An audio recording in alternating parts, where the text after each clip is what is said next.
Oh no, that's simply red.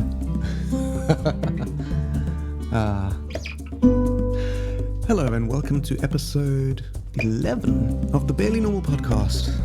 And I'm still your host, Luke. As will probably never change, but well, who knows?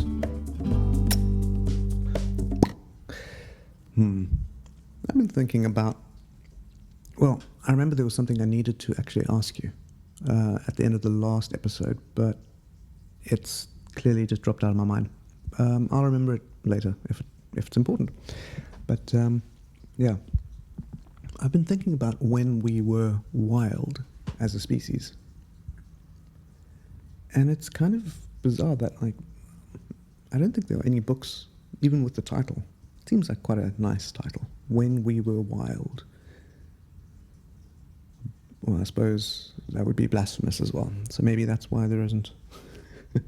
Because it assumes that we're animals.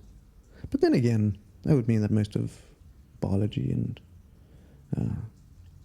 any evolutionary thought is blasphemous in some way.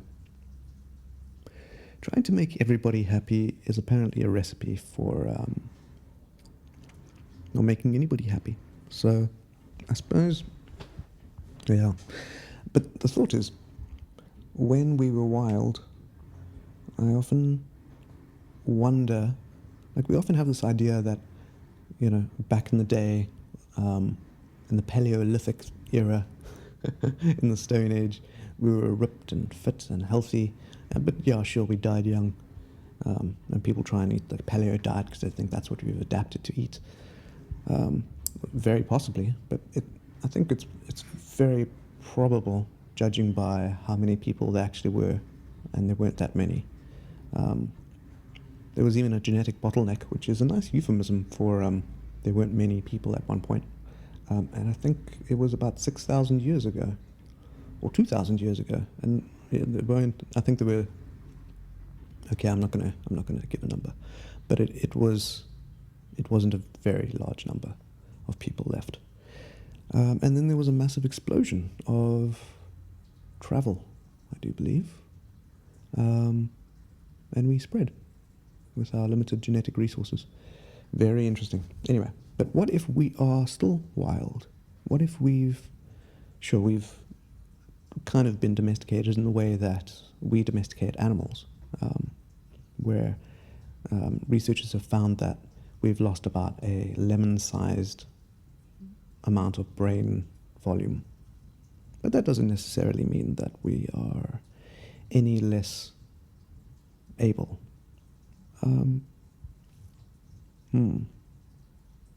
Maybe we just have far more ridges. Maybe, who knows? But what if it is a natural state for humans, when there are enough of them, to form cities and have wars and have the systems that we have and keep trying to have, and we keep adapting these systems. So what if it's natural for us, and the thing that is unnatural is what is different? Maybe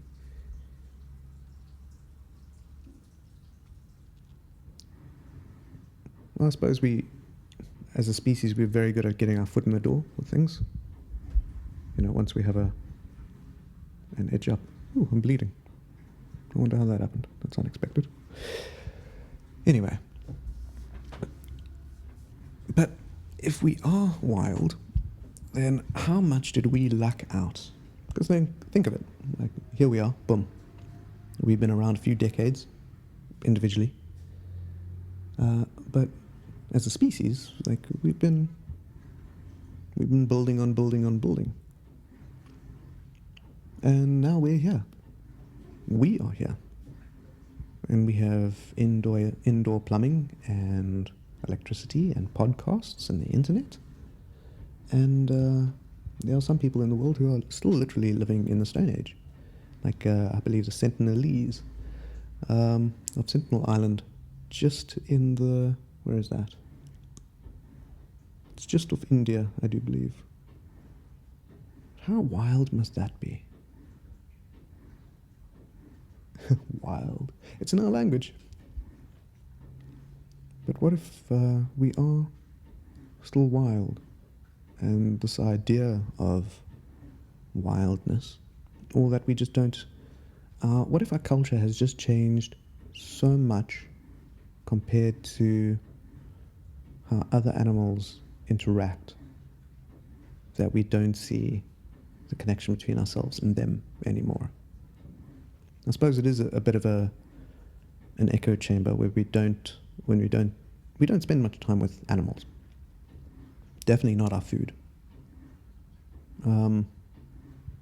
Most people don't. So maybe that's why we've kind of lost touch with this. I suppose it does excuse the washing machine in the background. It's just gone on to that cycle.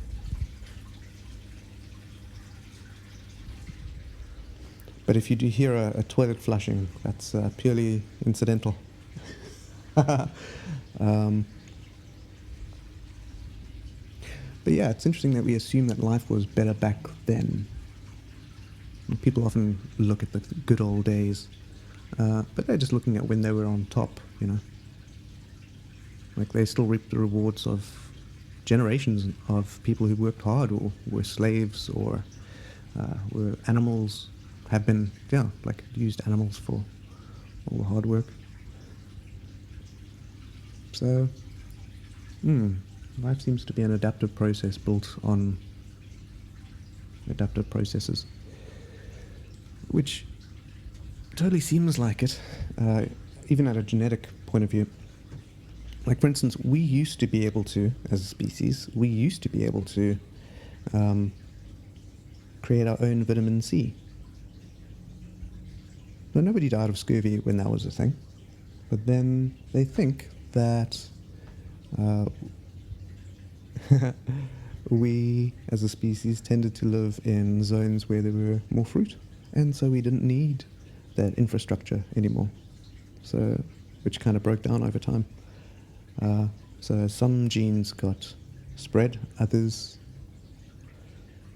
kind of got disbanded and broken, and nobody noticed because we were living in places that had fruit, citrus. Or why is vitamin C content always judged by oranges? It seems like oranges have the least amount of vitamin C almost. Everything's like, oh yeah, this has 7 times the amount of vitamin C.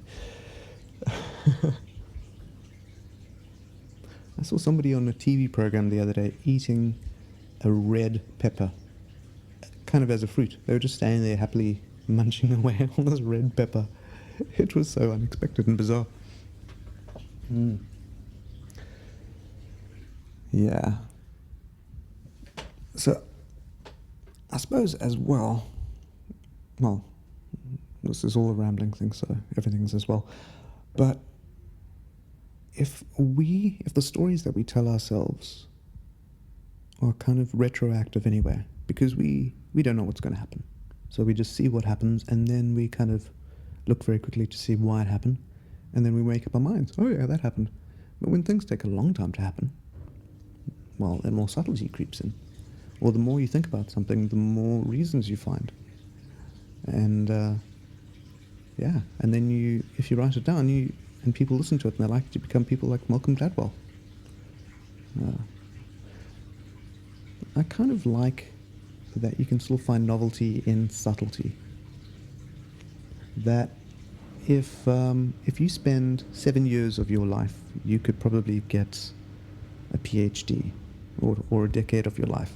You could get a PhD, which would mean moving the needle in that area of expertise just a little bit, doing something new. You could learn everything almost about an industry and then add to it in less than a lifetime.